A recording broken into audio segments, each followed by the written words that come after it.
shut up, you listen to my monkey mouth. There's a companion when you got pun on the canoa route. Hopped in a portal and got in a fight, Elias knocked him out. Bow, Naruto fighting style. Bow, UFC he tapped out. Bow, we win, we get crowned. Monkey mouth, monkey mouth, monkey mouth, monkey mouth. All right, everybody, welcome back to the Ones Who Woke Up podcast. This is Joshua, as always, and today I've got with me Nick Thomas. And so, Nick, this is going to be everybody who's watching's first time being introduced to you, probably. So, go ahead and tell everybody what you have going on, where they can find you online, etc. All right, so my name's Nick Thomas. I'm fairly new to Austin. Been here a couple of years already. Stand-up comic, actor, voice actor. Been doing a lot of stuff. Lately, one thing I started doing a couple months back is that we're doing a monthly open mic for stand-up comedy. Eventually, and it's once a month. I want to grow that into every week and do like open mics for everything, open mics for comedy, showcases, stuff like that. And that's actually happening at my day job, which is Austin Beer Works. So anybody in Austin has definitely seen the beers if you haven't had them. And it's literally right there, product placement, which, by the way, Austin Beer Works, what's up? Sponsor your boy. We already got some beer hanging around, man. We could give you some we could give you some shine. What's up? We'll talk about it later. We'll talk about my finder's fee and we'll talk about it later. No, it's fine. Is it fine? Is it like in the way? Yeah, I got you. Second little mic stand here. It's fine. There's always an arm there. There's literally always an arm there. All right. We're back on. Austin Beer Works. It never stopped. I don't know where we're at, though. Check. That just threw me out of the flow for sure. What were we talking about? Just all the stuff I was doing. We were talking about Austin Beer Works. We're going to do shout-outs to them and be like, we need a sponsorship. We got to make it happen. I was asking for money and product. So, nothing helpful, only for me. Yeah, only being a selfish prick. But, so... What got you? Because you got a lot going on. What got you more or less into wanting to be an entertainer or content creator in that way? Honestly, it sounds so like cliche, like everyone's like, ever since I was young. But it's true. Like when I was younger, I just really like making people laugh. Just straight class clown with it. Yeah, and it's funny. One thing I think about a lot with, I don't know, just the way like I kind of talk, even like on and off stage. Like one of my favorite comedians is George Carlin, and he has that famous bit talking about euphemisms, saying that like, oh, it's false language, not really language, it's not clear, it's like soft and whatever. But I actually really love euphemisms because I like thinking up the most creative way to say something. Like the one everyone knows is a bumpin' uglies, means sex. Yeah. But it's like, that's so much more fun to say than just sex. Say bumpin' uglies. Or slapping the gash. I don't know, whatever you want to say. Well, there's something to leaving room for interpretation, right? Yeah. I had a musician on who was saying that one of the reasons why new music has a hard time sticking in people's hearts is because it's being produced in a way where there aren't any moments throughout the song where there isn't a lull, right? Like every second of the song there's a noise happening, so there's never a moment where you're like having a moment to fill in the gaps with what your heart has. You know what I'm saying? Like there's a part of creativity where it's meant to be allowed for the beholder to project what they have going on into it, right? Yeah. And modern art a lot of time is lacking that. And so whenever you're saying things in the form of euphemism, right, you're allowing people to project whatever they want into that ambiguous statement. And that makes it really fun for anybody in this. Even if the guy in the back didn't necessarily get it the way it was meant for you to have him experience it, he still got it however he needed for it to be got for him. Yeah. You know what I'm saying? Even if they didn't get it as good as they could have got it, they still got it. Yeah. And that's what makes it, that's what I think makes euphemism and speaking in that manner fun. Yeah, interpretation. Yeah. Right. Well, and just leaving room for that, right? The fact that there's room for it, right? Like if you're too concise, then where's the fun? Yeah, there's no creativity in it. But, so we're Austin Beer Works, that's obviously in Austin. Is that north, south, east, west? I always forget. I honestly, for like even the apartment I'm in now, I've been living there for a year, and I always forget like that it's not in North Austin. I don't know. I'm so bad at the directions. You're like you know where the domain is? I guess that's Yeah. North Austin, right? That's Northwest Austin. Northwest Austin. So it's right under the That's domain. Yuppieville. Your glasses and beard combination would definitely It suggest betrays that that. you're hanging out in that area for sure. It's true. Shit. Oh, I'm sorry. It's all good. No. It's I fine. stayed by the domain for forever. Oh yeah. Yeah, there were some like townhomes over off of Duval that were just filthy, just grimy, nastyville. And we were in there for cheap, bro. And eventually they just got too expensive, and I said, "Fuck it." Yeah. Out. But that shit. Yeah, that whole area is like cranking up. I worked there for a year, and there was like businesses shutting down and someone taking the space, opening up another shitty business that would shut down, all within like 3 months at a time. yeah, It was crazy. that's most places though. That's most places though. Most businesses don't make it. That's true. At restaurants, I think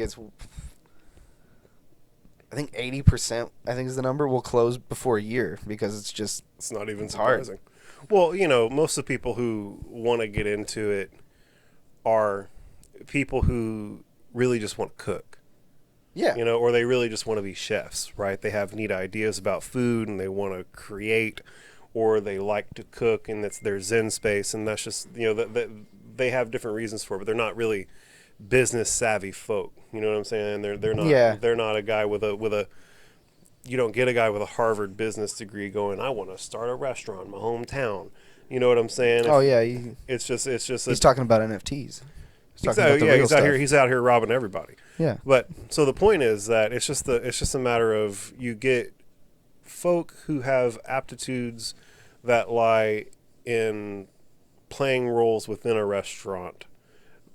They're better suited for playing roles within restaurants than owning and operating restaurants, trying to own and operate restaurants.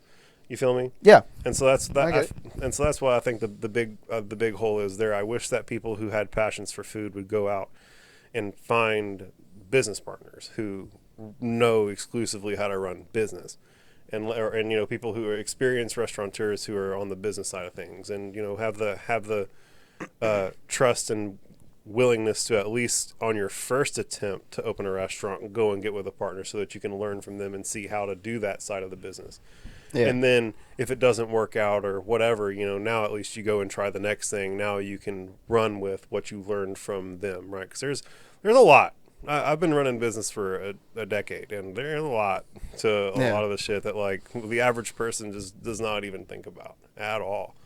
Well, there's an old Mexican man that works on a street near my house that he did that he was just selling like food out of like the burritos, they roll them in foil and put them in an ice bin. Mm-hmm. He was just selling those.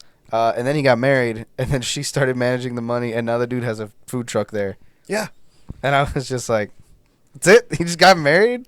And then she was just like, well, you make the burritos. I'll take this online DeVry University accounting class, make this shit happen. I mean, for real though, bro, like literally all it takes is in business, it's good to be humble, right? Like if you're the CEO, if you're the owner, you want an operations manager who knows more about the operations than you. You want a marketing person who knows more about marketing than you. You want the chief executive officer who knows more about running the ship than you. Like you literally want to have people around who are better versions of what you could be in those roles. Otherwise, you just do it your fucking self. And so if you can't get better than yourself in those roles, then don't hire them. Yeah. This is where I'm at. But then again, I've had some wonky business experiences, man. Nice. Yeah, I'm a goofball. You ever been in business for yourself at all? Other than being like a private contractor for like entertainment stuff in El Paso, no. I mean, that counts. Then yes. That counts. What type of stuff were you doing then? I was just working with this company called Laughter Hours Comedy down in El Paso, and I helped like host shows, run shows. I was also the equipment manager, but it wasn't like an hourly pay. It was like you're doing a job, so every week you get that job's worth this much or worth this much. Yeah. So they brought you in 1099 style. Yeah. Right. You were just contract help to play those roles. Exactly. Right. And so you were a freelance guy offering those services to them at X price, effectively. Yeah. Yeah. Which is self-employed. Yeah. You which I would eventually love to get back to doing that. Freelance entrepreneur. Yeah. I've coached a bunch of guys into having their own little businesses. I don't know if I'd want to start my own business in that. Actually, funny enough, I'd like to do it in a restaurant since that's what really my degree was in, what I've studied and spent the most time in. Like, I would love to be doing like entertainment as like the main means to be paying my bills, but I know that's not always like gonna happen. If you could just make it happen, what would you be doing in food? In food, Yeah, I would have like a tavern style restaurant. I'm a big dork, so I'm like, you could have all the fancy schmancy beers and, yeah, the meads and then like, but also the food. Like the one thing is that like I saw this one place I was driving around. It's some people might know where it is. I think it's on the Mark it's just called the Tavern. Mm-hmm. And from outside it looks all taverny, and you're like, that's cool. And you walk in and it's just a shitty pizza restaurant. And I was just like, the fuck? That's not what I think of when I think of the tavern. If you put the Pizza Tavern, I'd be like, all right, whatever. Yeah. But no, the Tavern, I'm like, dude, I want to come in here. I need to see some dude playing a guitar with not enough strings. I need somebody over there like dripping beer on customers. Like, make it a tavern, man. So that's what I would do. I would have that, and we'd have like giant ass pot of soup boiling in the middle of where everyone's sitting, and like girls wearing lederhosen and shit, like the fun stuff. That's dope, man. That sounds like a really fun spot, to be honest. Dude, that's what I want. That's if food wise only, that would be fucking the dream. That sounds dope, man. I hope you fucking so I really do believe that the universe is infinite. Like, is that agreeable? Yeah. Okay. I think so too. If the universe is truly infinite, then it is mathematically impossible for anything that you can see in your mind's eye to not exist somewhere right here, right now. Like that thing that you saw, that restaurant with that big pot in the middle where you're running it and being happy and everybody's having a great time, that place exists. You went there. The thing that makes you, really you, deep down, that isn't tethered to this fucking meat sack, went to that place in space and time and looked at it and channeled it into this fucking meat sack for you to check out here and now, bro. And every time you go there, it's like you took a path through a fifth dimensional forest. And the more times you take that path, the clearer the path to it becomes, bro. And if you look at it and foster that path every day, before long, it's the path of least resistance through the forest. Bro, put that on a t-shirt. That whole speech, just everything about it. And at the bottom, just be like, by the way, it's happening right now. Like, yeah, that was cool. Like, I liked it, but you know what it reminded me of? You weren't rambling, but it felt like a very more chilled out way of like the replicant delivering the speech at the end of Blade Runner. He's like, do you know the places I've been? The things I've seen. Been to the mountaintop, buddy. And you're just like, bro, your soul's been everywhere. And I was just like, did it see battleships exploding off the, you know, like I'm quoting everything, bro. All of it. All of it. It's all happening. That's so metal. All of it, bro. Listen, I'm going to turn that into a clip. We're going to turn that into a clip. We're going to turn it into a short. And then some people are going to fucking see it. And some people are going to buy some merchandise. We're going to buy some Austin Beer Works beer shirts. Yeah, man. We're going to, once you woke up merchandise that doesn't even exist yet, man, we're going to do it. We're going to fucking get there. we can do it. We'll brainstorm it later. But so, you know, hold that true to your heart and like give it attention every day. Like if you really want that, look at it every day. You know, because before long, if you look at it every day, right, the very last step that you would take before you got there will become clear, and the very first step you need to take between here and there will become clear. Right now, it's just a little closer. And you keep looking at it. Then eventually, the second step that you would need to take becomes clear, and the second to last step you need to take becomes clear. Before long, you could see the dots connect if you just give it time, and you don't need to think about it in terms of putting it in sentences and turning it into a graph. Bro, just give it time in your mind's eye and let your heart do the work, bro. Like I'm telling you, our bodies are better at calculating and taking us where we want to go than our logic crunchers in our brains are. Yeah. Like the flow of chatter that we have in our brains is our ego's attempt at justifying our feelings to those around us. And you can just ride with the feelings, bro. You can just, the feelings are the truth deep down. The thoughts are a thing that we come up with after to like fucking make it make sense.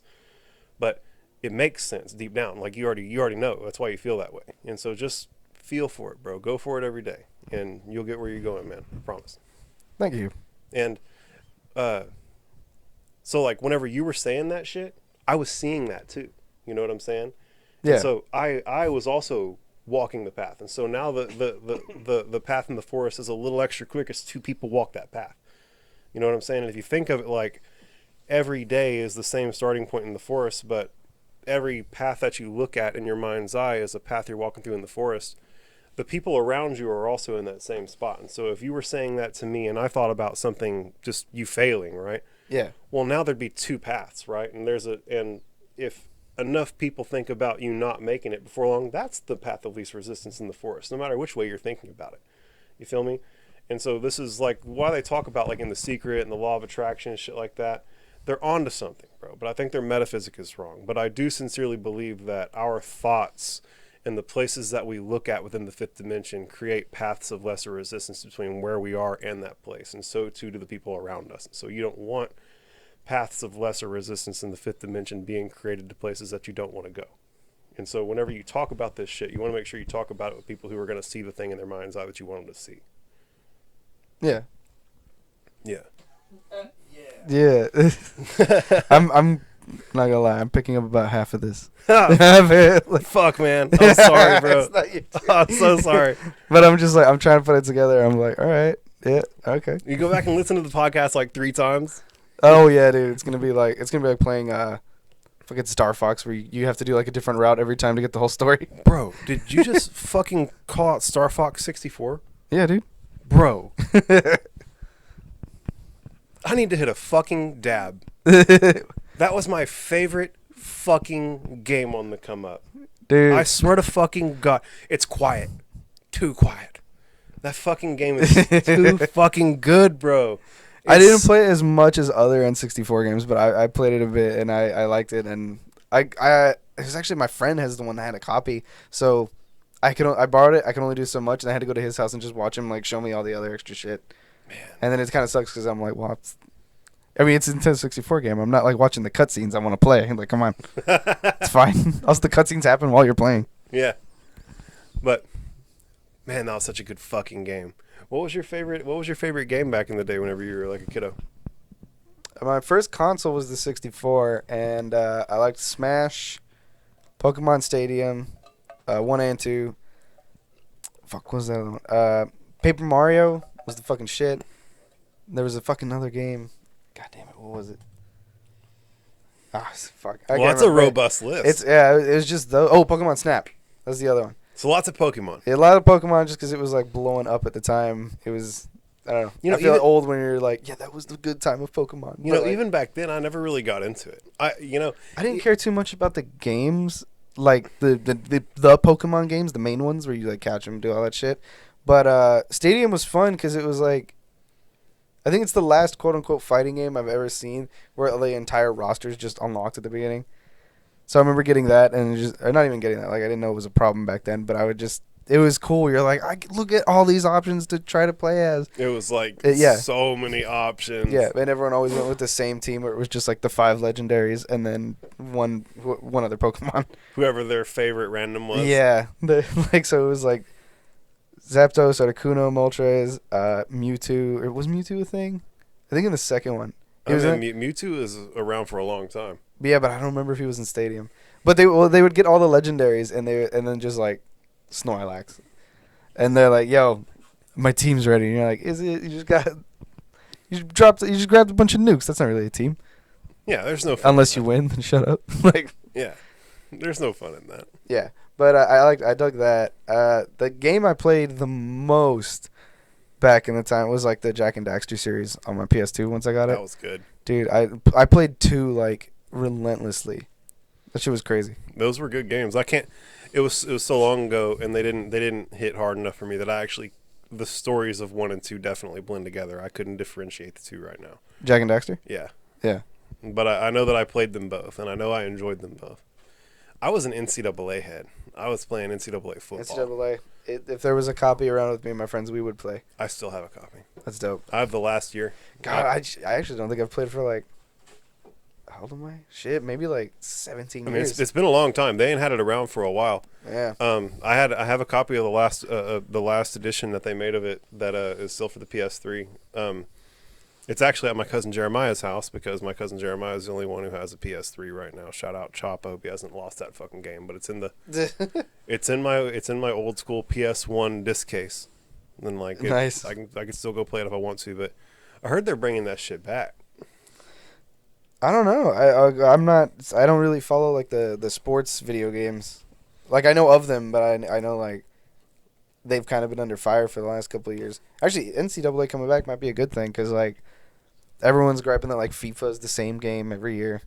Well, I mean, it just comes out slightly different. Well, they all are the same game every Well, year. exactly. Come on. The point is that they're just refining the engine every year. The game plays a little crisper every time, right? Yeah. To the best of their ability. They're improving on it, and they're updating everybody's stats, and there's better. I mean, it's just better. It's a better version of it. It's not the exact same. It's just a slightly better version. Like, it's just a matter of how much they can improve upon it.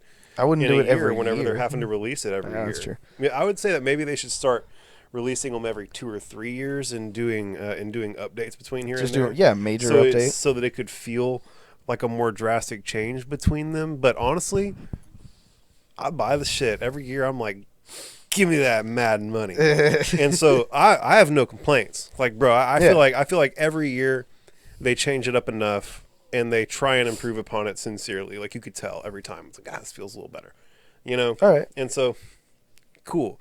But I think the reason why NCAA is getting to come back is because now they have that NIL shit going on. Are you familiar with this? No. NIL is where basically college athletes can get paid now. Oh, that's cool. Yeah. Oh, so that's good for them, man. Yeah, so they can get sponsors and all kinds of shit now. Dang. And so the big that wasn't a thing already. You think it would have been, but no. colleges No. suck, It was dude. straight slavery mill, bro. You were owned and operated by the university. And that was the big hang up, and that was the big hang up with the NCAA games. Like, well, it's clearly our likeness. And so, but what I don't understand why the video game was the only thing that got shut down for that. Because they still kept right on selling jerseys. They kept right on selling memorabilia. They sold FIFA too, man. Well, but Like, see, people were saying shit about that with the World Series going on right now, that they were kind of allowing certain problems to happen, and they didn't want to move the games back a year or something because it's like every 4 years, like the Olympics. So to build the stadium that it happened in, like it was basically almost like slavery. Yeah, like they were just working people to exhaustion and not really paying them that well just to build the stadium for that shit. And then everyone was like, "Yo, FIFA, why did you sponsor that and let that happen?" And they were like, "New game, go buy it." That was their answer. it was like, hey, Hey, forget about it. big money. Don't you moves. wanna Don't you? look how shiny we made Cristiano Ronaldo's head? It's perfect now. Well, it's like, hey, it was legal in that country. Yeah. Oh, Jesus. That's where they're at with it. That is exactly where they're at with that shit. Oh my god. Where do you keep up with any MMA stuff? I'm actually starting, because I haven't watched sports like almost ever, and recently I've been talking to some friends and some of my wife's family. Like, okay, where do I gotta go to watch UFC? Where do I gotta get? And turns out a lot of it's pay per view. Oh, But they're like, yeah, just stay on top of it and just look at the news. I got you. Hell yeah. We're gonna have to bleep that part. No, we're not. Fuck. Listen, if it. But yeah, I'm gonna start Dana watching it. White can come and get it. I'll slap Dana like Dana slapped his old lady. That motherfucker is gonna try and put his. I'll put paws on Dana White. Don't fuck with me. But yeah, I'll fucking stream that shit all I want. Fucking $1,300 a year to be an MMA fan. Fuck off. $1,300 a year. Yeah, bro. Yeah, that's the cost to be an Good MMA Lord. fan. If you want to, Is that like buying every fight, every package? if you were to have Fight Pass and have access to ESPN Plus, where you have to watch some of the fights, and have access to YouTube TV, where you got to watch some of the fights, and have access to all the pay-per-views and et cetera, it's over $1,200 a year. If you were to go see every like major fight, but instead of paying for any of those packages, well, this question and then another one to follow it. Would you be saving money by going to like a bar that charges like $10 a night, like a head? Absolutely. You'd be saving money just going out to watch the fights? Well, so if you went to every fight, then no, because most of the fights aren't necessarily paid for. Okay. Right, like there's 'Cause, like there'll be right. fights every week, and maybe one a month is a pay-per-view.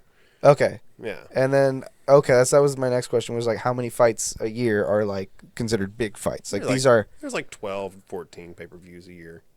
okay. And how much are the pay-per-views? Man, like $60, $70. Jesus. Yeah, yeah, bro. And I think they're jacking the price up again. They used to be like 45, and then they just have been ever since they got bought by some big, shadow state mega firm, and Yeah, Fox. it's someone like that. I think it's WME, someone like that. Either way, and now it's just like being juiced for profit and White Men's Entertainment. Yeah, WME. yeah, something like that. But so, yeah, Dana White slapped the shit out of his old lady on camera. In a UFC match, or was this at home? No, this was at a bar Oh. in Cabo. Yeah, but she slapped him first. There's that. Equal rights, equal fights. Come on. There's that Come at on. least. There's that at least. I don't know. I don't know how to feel about it. I know that he ain't I don't know. getting- I have to see how hard it looks like he hit her. Bro, to know it was. how I feel I'm about gonna it. tell you right now, it was definitely not. This is the first time I've slapped my old lady type of slap. Okay, he had technique to it. Put his back And into it. accuracy. Accuracy. Yeah, he knew she was gonna bob to the left. So Yeah, he dipped exactly. The right way, He knew the motion. He knew how to make that motherfucker land. He had wife seeking fists. Exactly. Dang. Yeah.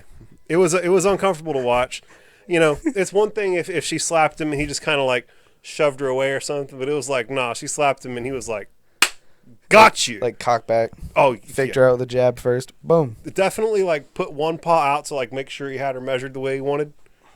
Yeah, it was a nice right cross. I ain't gonna lie, with an open palm. Like Solid technique. Horrible application.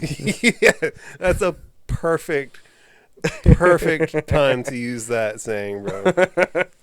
Man, definitely can't believe he did that on camera. And like he's getting in no trouble, like neither criminally or professionally. They asked him in an interview what his punishment was, and he was like, He's like, I didn't hear the bell. he said, I have to live with that for the rest of my life now. That's my punishment. Yeah, dude. Like, bro, that's what everyone who's ever done anything wrong ever has had to go through. That isn't a punishment. That's just life. That's like saying, like, oh, my punishment for being greedy is that I have to spend all the money I stole. Well, it's like The fuck? Well, it's like imagine if you I don't know. Imagine if you got into like a drunk driving accident, and your only punishment was you had to live with it. Like, come the fuck on! Like, Yeah. it's gonna make me drink more. it's a criminal act, buddy. You need to be held criminally accountable. But either way, where I'm at is if she isn't pressing charges, the authorities in the place where it happened aren't pursuing him, and there aren't any professional repercussions at this point. Homie made it. Homie did the thing and is like moving forward with his life, which is wild. Good for him. That happened in 2022, bruh, or 2023. Holy shit! Yeah, it was wild. Oh, that was that recent? This was like a week ago, bruh. Hey, yeah, this 2023. was like no time ago. Yeah, it was super God duper damn. recent. What a hero. Definitely changing the direction of the social paradigm, man. Like, Yeah. hey, it's Towards women instead of in front of them. Sorry. Sticking out fists work. so, That's fucked up. I'm sorry. I kind of like joke about that because like I also remember like the Ray Rice video. Where bro. you're Ray, just like, bro, she's down. What Bro, are you doing? Ray Rice was trying to kill that bitch. Yeah. He was punching with evil intentions. There's a whole difference in what Dana White did and what Ray Rice did. Holy shit. Dana White was one shot. Sounds like he popped her. Dana White was like, hey, I'm getting even. Okay. Yeah, Like- but Ray Rice was like, this is over. Ray Rice was like, I'm really trying to hurt you right now really bad. Like, Ray Rice was really trying to hurt that human being. It was a really, really strong punch in several of them. Like, wow. I still can't believe that video. Like, to this day. Have you seen that shit? I have. I Dude, still it's- can't fucking believe he knocked that bitch the fuck out in that motherfucking elevator. She forgave him. Oh my god. What the fuck? Oh yeah, that was a public thing too. That's called knocking some sense into her, bro. She's like, I'm gonna act right forever now. So that's smacking her smart. God damn. Holy shit. If that ain't a case for hitting your old lady, I don't know what is. What's that? That's the nuts. Dave Chappelle I bit can't where he's believe just that. like the Dave Chappelle bit where he's just like, well, what did she say? Like, but no, like, Chris Brown, right? yeah, he's talking about Rihanna and Chris Brown, and he's like, well, what happened? But no, like, was it Bill Burr? Fuck it, it was someone way more balder and successful than me. Sorry, but no, fuck, what was it?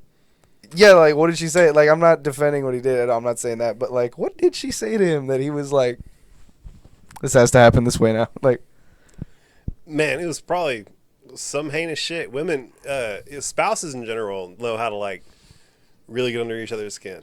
Like, Oh, yeah. Like, it's wild to me how spouses will treat one another. Shit is crazy. oh, yeah. People be acting wild. That's it. I joke that these days my first date is going to be to a couples therapist. Hell yeah, dude. Like if you want to go out with, You're like, are you a couple? No, but I need to know ahead of time what's up. it's like, hey man, she said she wanted to go get a drink, so I was like, cool, and I gave her the address, and it was the therapist, so we're doing this now. You know what I'm saying? Like, what's up? We're like, she's like, I don't even know you, and he's like, not yet. Sit down. exactly. Like, we're gonna figure out why you're attracted to me. This relationship's gonna hit the ground running. Yeah, bro. We're gonna make it, baby. Yeah, bro. You're not gonna think I'm crazy. I'm gonna think you're crazy. I promise. You're gaslighting me. All I said is that I didn't treat you like shit. My wife says that shit all the time, and I call her out because she uses it for dumb stuff. Where I'm like, we eat dinner, and then she's like, "Where are the forks?" And I was like, "They're still in the dishwasher. I had to wash them." And she's like, "Really?" Yeah, I'm like, "Yeah." She's like, "I thought they're in the drawer." And I'm like, "No, dishwasher." And she's like, "Are you gaslighting me?" And I'm like, just check. Open one. You're standing in the middle of both of them. That's not what this phrase is for. I'm peeking like crazy. I can see it. I feel so bad. Oh, listen. You're fine, bro. All right, okay. Yeah, that's gonna be just fine. And I'll fuck with it in post. It's fine. All right, cool. It's all gonna be just fine. Yeah, well, all I'm saying is that women, your men are always right, and don't argue with them because they. This message brought to you by Andrew Tate. Yeah. Didn't he get arrested? Yeah, he's locked up right now. I think so. I actually think I saw something where like the Court of Appeals looked at it and they were like, "No, you're staying in jail, homie." What did he get arrested for? Embezzlement? They said Trafficking. It was human trafficking. Oh, well, yeah, that's a good reason to get arrested. Yeah, I mean, It's great. It's as good a reason as any. I have no idea whether or not he was actually doing that shit or not. You know, it's one of them things. Who knows?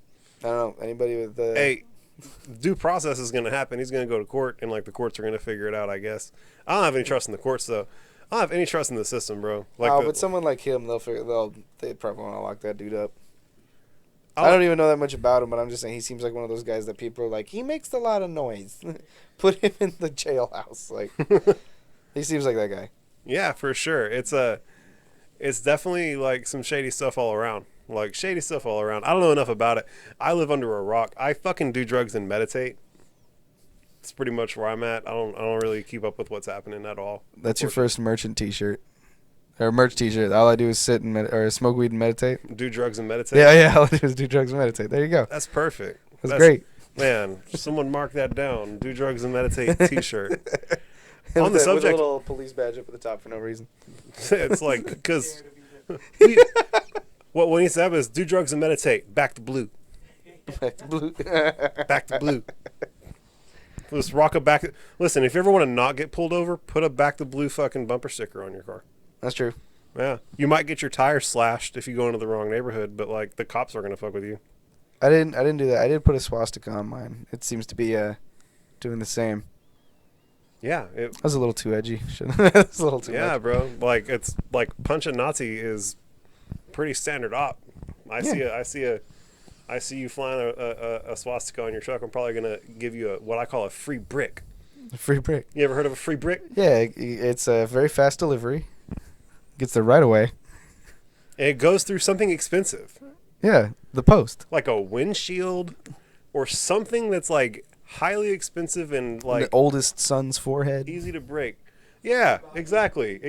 Something really, and like if you want to go for extra steez, write free on it because of the free brick. Free? Hey, free. And the cool thing about bricks is that they're porous, so you can't get fingerprints off of them.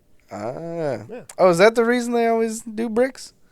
Because I was always like, man. It's the reason. The reason I do bricks for sure. All right, because bricks is always like the thing they do in like, you know, like threatening. Is it threatened where they throw a brick through the window and they get the letter that's wrapped onto it? Makes more sense now. Yeah. You ain't getting no fingerprints off that brick. It's impossible. That's fun. I saw this other thing that had to do with fingerprints recently. I thought it was cool. It felt like knowledge I shouldn't know, but it's like this guy was like, okay, if you ever want to fuck with someone tailgating you, You throw a quarter like out your sunroof or out the window, and it just destroys their windshield. And this other guy comes in, and he's like, "Don't use a quarter because they can fingerprint it. Use a marble because it will shatter on impact." And then just no fingerprints. And I was like, "That's cool. What am I gonna do with this now?" Like, I know how to just completely ruin someone's week. Man, one of the other ones is I don't want to. One of the other ones is Jolly Ranchers on someone's windshield on a hot day. Like if they double park, just Jolly Ranchers on their windshield. I heard that one. That's Yeah, funny. That's not a good time. Oh, I bet not. Oh yeah, there's Bologna, eggs do the same thing. There's all kinds of neat shit you can do to fuck with people. There's That's how I would just blow out. there's more than one way to skin a cat. Is the way to put that. I heard a story about this guy whose sister was a veterinarian, and someone's used the phrase "there's more than one way to there's more than one way to skin a cat," and then she chimes in and is like, "Not if you want to do it right." Because she's doing like the autopsies on these cats, so she literally has to skin them every week. So she's like, "Actually, there is only one proper way to skin a cat. Here, let me show you. Mr. Whiskers, come here, get over here." Well, it's like proper insofar as it's the most efficient, sure, but like that cat's gonna be skinless one way or another. That's true. Sandpaper. Yeah, whatever you need. Super glue. I don't know. Whatever you need to do, shredding it with your hands like a fucking barbarian. Like you're pretend like one end in your teeth, like you're making like a makeshift tourniquet. Just Dude, can you shirt. Can you imagine how crazy those fucking Vikings were back in the day, who were taking mushrooms and then going and fighting motherfuckers? Dude, that's funny. Can you imagine? They did someone did a study to find out what actual like mushroom it was, and it's funny how it crossed over because it didn't. That question wasn't what mushroom were the Vikings taking. This is so interesting to me. It was cool. I wish I could remember the name. I'm sorry, but they were like the question wasn't what mushroom were the Vikings taking. The question was, what is that cartoon mushroom we all see? That's a white stem, red with the white dots. Like it looks like the toadstool from Mario. But they're like, what is that actual mushroom? And they went and they're like, oh, it's this. It's from over here. So the Vikings probably ate it. And then they found out and they're like, oh, they did as a drug. Because what it does is that it's supposed to make you feel larger, like tall, and perceive everything below and smaller.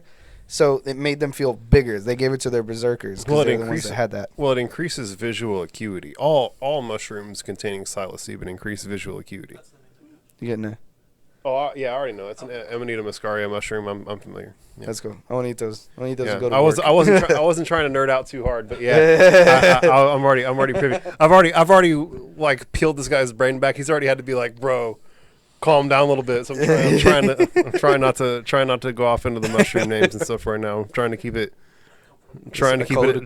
comfortable right now. But yeah, Amanita muscaria mushrooms are those are just some of the psychedelics I would they'll try. also kill you. Amanita muscaria mushrooms, if ingested improperly, will kill the fuck out of you. Oh yeah, like when you say improperly, do you mean like too much, or is there like only the cap or only the whatever? There's an entire process, man. Like there's literally a process. Yeah, there's an entire process to properly ingesting Amanita muscaria. What the fuck Vikings did? Just berserker once and then you die. Yeah, I mean that's a heck of a way to go. I mean, you're either gonna die from the mushroom death or you're gonna die from the axe death. Cool. Yeah. I mean, at that point, like you're first time they figure that out and be like, Yornolf's dead. I'm gonna tell you what. He has no wounds. At that point, you're like free to really roam, though. Like if you're going out either way, you can really fight. Like really fight. And you feel huger than everyone. Really fight. You just run through that place. Dude, speaking of mushrooms, so you said you've taken some mushrooms in the past? Yes, a couple times. Maybe like 3 or 4. What do you think the most you ever took was? An ounce. You took it. You. I took an ounce. An ounce of mushrooms. Wait, sorry. It was one mushroom. It was kind of big. I wasn't sure if it was actually an ounce. Yeah, because I shredded it. Because an ounce is 28 grams of mushrooms. That's a maybe half an ounce. I don't know. I think it was about half an ounce. Because the friend that gave us the mushrooms, they were whole, and she was like, snapped them in half, like cut them in half, like tip to toe. God damn, how big were these mushrooms? They're like kind of like that big. How tall was it? It basically fit in there, like about half my finger. That was probably more like an eighth. Okay. Somewhere in there. So I was way off. Yeah. I mean, I wasn't sure. I said I've looked at a lot of mushrooms. I've taken a lot of mushrooms, and bro, that's like that was big. That's so many mushrooms. You would like that's. She got them from Cuba, so I don't even know. Taken that much before. Yeah, I don't know if you'd have came back normal from that. Yeah, I don't think it was. Man, fuck, Like I feel so bad. You're normal right now, right? It's yet to be seen. But Okay. no, I think so. I mean, my friend used to bring up like the visual flashbacks Mhm. from those, and I've never gotten one. Okay. Not yet. I mean, it's been less than 3 years, so maybe something will happen. So what but- was that experience like? You gotta tell me all about this because now Okay. I'm super curious. So first time I did mushrooms, I did them with my roommates back when I was living in El Paso. We put them in lime juice, and we basically just like took them like a shot, Mhm. and then we sat down and we started watching Samurai Champloo. Nice. So it was That's just a motherfucking excellent choice, bro. it was dope, dude. We the basically, soundtrack, the soundtrack is so the good. visuals, the weed episode, and not because it's like ooh weeds, but it's like that episode is animated so fucking good. It's so good. I love that shit. So that was really all that was. Is that there was it was mostly visual because that's what we planned to do, is sit down and watch shows together. So we were watching that. It was a lot of visual stuff, but I was being very introspective with like every little idea, if that Mhm. makes sense. Every little idea like caught my attention, and I was just like, "What's going on here?" All the way down. Follow that train of thought, and then once it was done, just kind of like, "Where are we going?" Oh, Samurai. Wait, no, there's a new one, and so I got very neurodivergent, Mhm. like hard as shit. Mhm. But and I am like that normally, but it was just like I couldn't pay attention to the TV for more To than the like 10 max. seconds at a time. Yeah, because you're off in your brain, going Yeah. down whatever rabbit hole. Yeah, whatever. Just fucking I fell into. Yeah, that's fun, dude. I don't even remember any of the like specific ideas. I think that's kind of what sucks about when I get high. Like, I know I do that a lot, and then I'm like, I need to write down some of these ideas. These are like truths I'm realizing, and then the next day I'm like, looking at my notes, and it's probably gonna say something like shoes are for God, and I'm gonna be like, what the fuck does that mean? Bro, one of the funnest things that we ever wrote down during a trip was define divine. And good luck trying to solve that riddle high on 6 tabs of LSD. When you just started doing like 8th grade spelling homework, maybe. As it divine, and then just forgot to break out the rest of the list. I'm not making fun here. I totally get that. No, it's funny though. That's weird. How are you gonna find that train of thought? Well, you know, one of the fun things about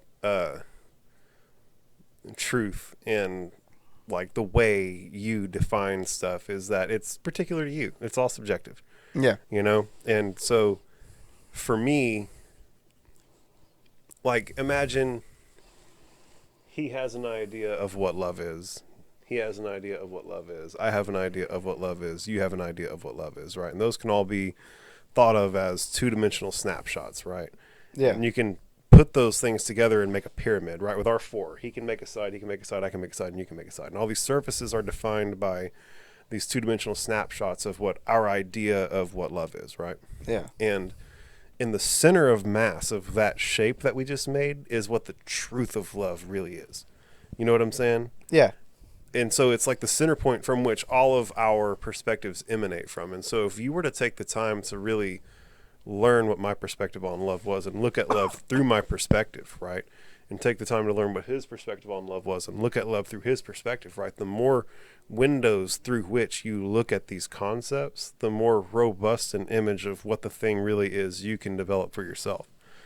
And I think the same thing happens with the utilization of drugs. Like, not only can you do that for concepts, right? The more different perspectives you can look at a concept through, the more robust a perspective on that concept you can develop for yourself. Also, I believe that looking out through reality is completely influenced by your chemical state in your brain. And your chemical state in your brain can be influenced by drug use.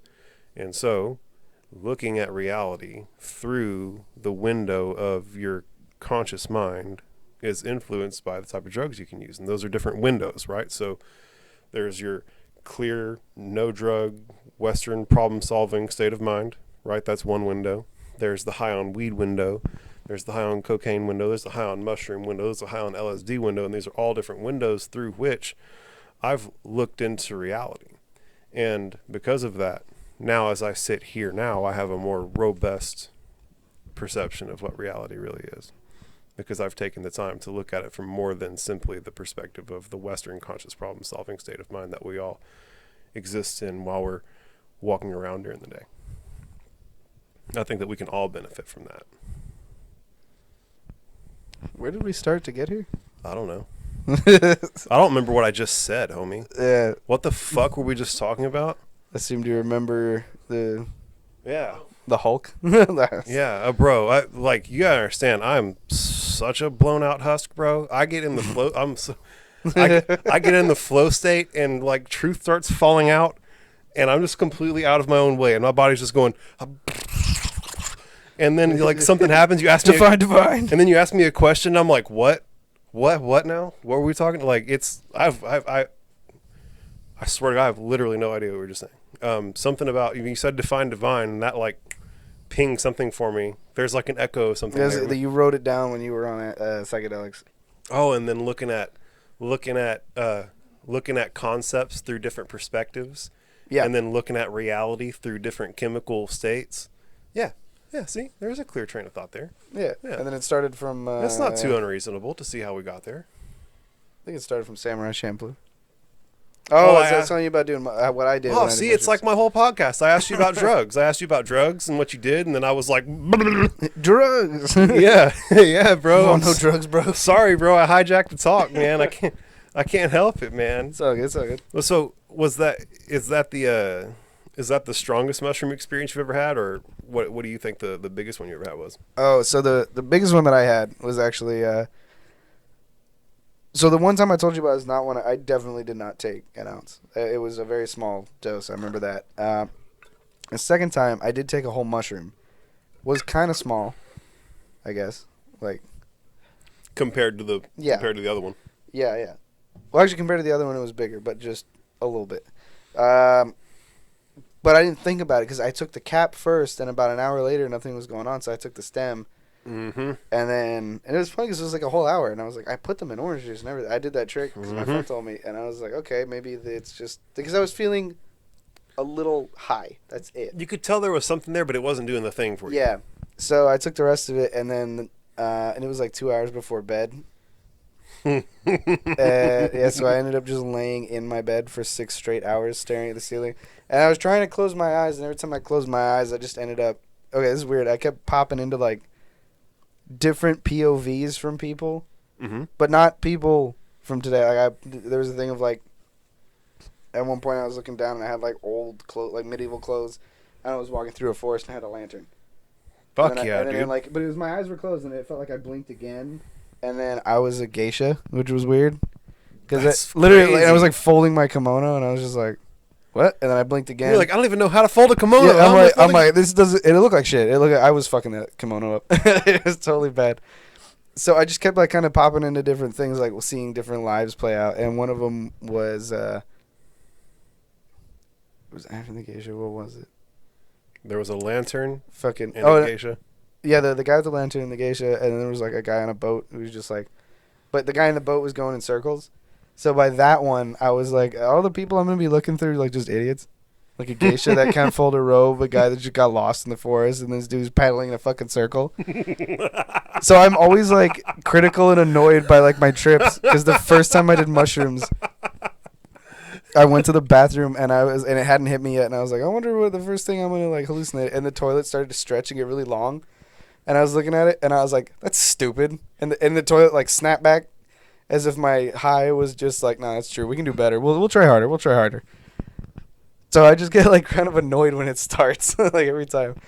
But I was awake in my bed just fucking watching morons fuck shit up all day for, like, 6 straight hours. That's fucking beautiful.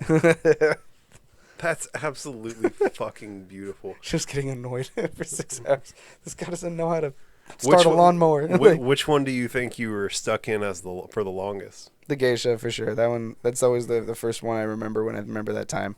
Yeah. Kimonos take a long time to fold, bro. They're just silky. They're silky. They wiggle. They wiggle They're on you. big too. It's like big. It's like it's too big for you, but they big awkward shape. Yeah. And it's weird materials that don't want to settle. It's constantly T-posing.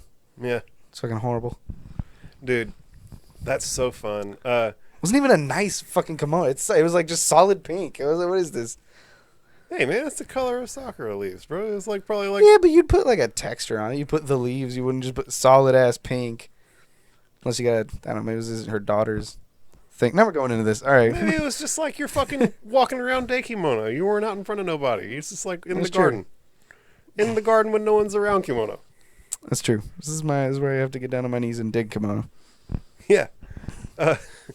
Dude, I'm just running to the store for milk kimono. so I really do believe that the reason why you're able to snap into those different conscious experiences is because we are all one living organism.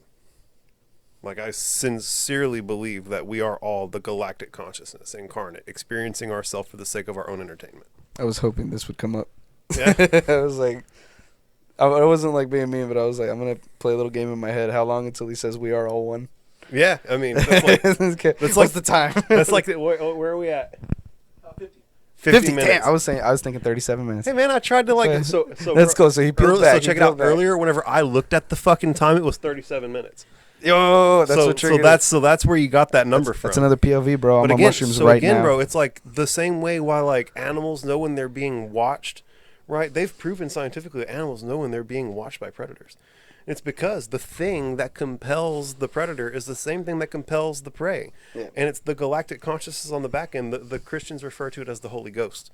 There's the spark of divinity that lives inside all of us. That I was wondering literally what that fucker did. hardwires us. It's a hardwire in to the brain of the Godhead, bro. And yeah, and so that's why. Because I wouldn't say they're necessarily past lives, because we're all one, right? Like, and it's all happening simultaneously. So those are things that you can just slip into and out of at any time.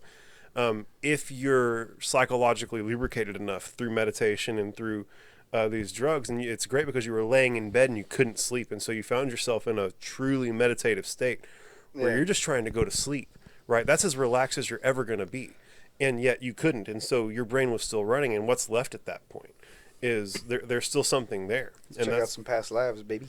yeah, let's go. So we're getting close to an hour, so we can wrap up the podcast on a story that I have from a past life. Yeah. I had a past life where I was an ankylosaur. Nice. You know what an ankylosaur is? It's one of the cool ones. It's one of the. It's like a big dinosaur armadillo with a rock tail, Yeah.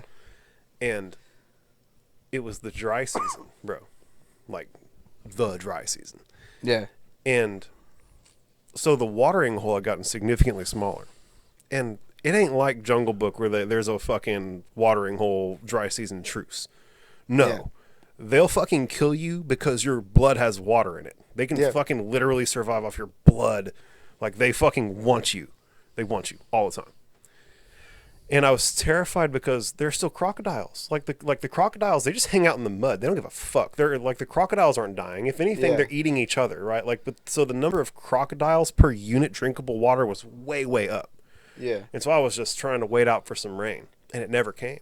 So I was like, fuck it. I'm going to go drink or I'm going to die, right? And so I'm either going to like get eaten by crocodiles or I'm going to die here. Fuck it. I'm at least going to definitely die of thirst, maybe die of crocodiles. Exactly, right? I would much rather maybe than certain. And so I went for the maybe. And bro, I made it through the mud, and like, you know, the mud's like a danger zone because the crocodiles can be in the mud. Yeah. You know. I finally make it to the water, bro, and I'm looking at this water, looking at the surface of it, just like my life depends on it, bro. Like, I'm literally looking for crocodiles. And finally, I nut up and start drinking, bro, and I swear to God, it's the most satisfying drink of water that's ever been had on earth. And I think that's why I had this dream, was for the sake of this drink of water. But just as I'm drinking, I feel my vitality return. It's just the most amazing feeling ever, bro. Yeah. And out of the corner of my eye, I see something move. And bro, two big, scary fucking dinosaurs jump out of the trees, like coming for me. I'm like, hey, bro, what's up? We got you. Yeah. It's like, oh shit. And bro, they weren't T-Rexes, like the and I don't know where exactly I was living in the like Triassic, Jurassic, whatever, what dinosaurs were living at the time. Yeah. There were certainly crocodiles, and there were certainly big, scary bipedal dinosaurs. Yeah. I don't know if it was necessarily T-Rexes or what, but I know that during the time frame when I was alive, the biggest dinosaurs didn't hunt. Like, how did a T-Rex hunt? They're so big and lumbering. Yeah, they're scavengers. they're worse than scavengers. They just take. Like, bro, a pack of velociraptors take down something. The T-Rexes on the hill see that. They walk up and eat it. And if the velociraptors try and stop you, they get eaten too. Like, that's it. The T-Rex walks up, it's the T-Rexes now. Yeah. Everything has to fuck off or you die. It is literally that simple. Like, if you try and stand your ground on a T-Rex, you die. It's not going to chase you down, but if you try and stand there and protect your food, it's going to eat you so fast it's not even fucking funny. And so they just took what the fuck they wanted. But so these were the biggest dinosaurs still hunting, right? These are like the two baddest motherfuckers who you would ever find on the prowl hunting you. Yeah. This is like doomsday right now. And these fuckers had like almost feathers, right? Like imagine the center part of a feather. Like the quill. Yeah, except it's like noodly. And Okay. instead of it having hard feathers that can maintain, like hard little strings that can maintain flight, it had little frills. Yeah, like little strings that would come off of it. On those strings had little strings. And it was just like fractals of strings, bro. And wherever they went, they would pick up the color of earth. Like if they walked through the woods, they would get the color of the trees and the color of the leaves, the color of the dirt. It didn't matter where they went. If they were in the red rocks, they'd pick up the red dust. I mean, just these fucking things were perfect for picking up the color of the surroundings that they were in by absorbing it into these little feathers. Perfect motherfucking camouflage, bro. Like, terrifyingly perfect camouflage. Like, can hide 16, 17 foot tall dinosaurs with a type of fucking camouflage. Yeah. For real. And they came running at me, both of them. And so I squared up. They started to circle me. And I hit one of them with my tail in the leg. And I felt its leg break, bro. Like I hit it, and I felt it give. And whenever it gave, it fell over. And that's a death sentence for that guy. He's bipedal. Yeah. His leg is completely broken. He's crocodile food now. Like he's going to get eaten right there. And just as I feel the sensation of victory start to wash over me, I feel the other one's jaws clamp down on my head and twist until I woke up in my bedroom. Nice. And that's the story of when I was an ankylosaur. it's Yeah. my favorite kids book, man. Bro, we could definitely animate that and turn it into some type of short book for sure. I have a buddy, Mark Sandusky, who does really fun, like intentionally shitty hand drawings. I should hit him up and have him do a little children's book of it. Illustrate my book the day I was an ankylosaur. Yes, that's beautiful. I think it's like all like really nice and sweet until at the end when it's just like I fucking broke this dude's leg and this dude snapped my neck off. Anyway, sleep tight, kids. But guess what? Now I'm here and it's okay. Love y'all. And now I'm here. Stay hydrated, kids.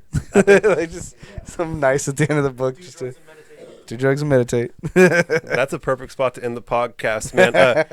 Give everybody a shout out one last time, who you are, where they can find you, how they can support you. I'm certain everybody's going to want to after this fun conversation. Hell yeah. So my name is Nick Thomas. You can hit me up on Facebook as Nick Thomas. All my other social medias are Nick Thomas Comic, all one word.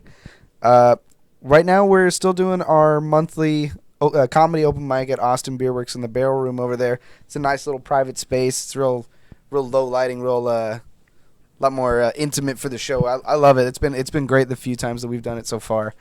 We're trying to get it to the point where it's more than just once a month. I want to talk them up to every other week and then to every week, and then if we get to every week, we'll do different kind of talents. We'll do comedy one night, we'll do everything one night, and then we'll do music, and then the last of the month will be like a showcase or something like that.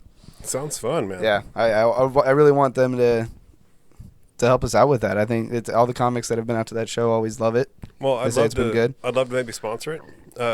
Yeah, I'd love to maybe sponsor it, see what we can do to help make it cool for everybody. Yeah, we can talk about it. Yeah, we'll figure it out. We'll text about it. We'll figure it out. I'll tell you, I'll AOL online message you. Yeah, sounds good. Circa 1999. I saw that fucking picture of one of those discs the other day, and I was like, what happens if you try to put it into the internet now? Where do all those free hours go? Oh my god. We have more than free hours now.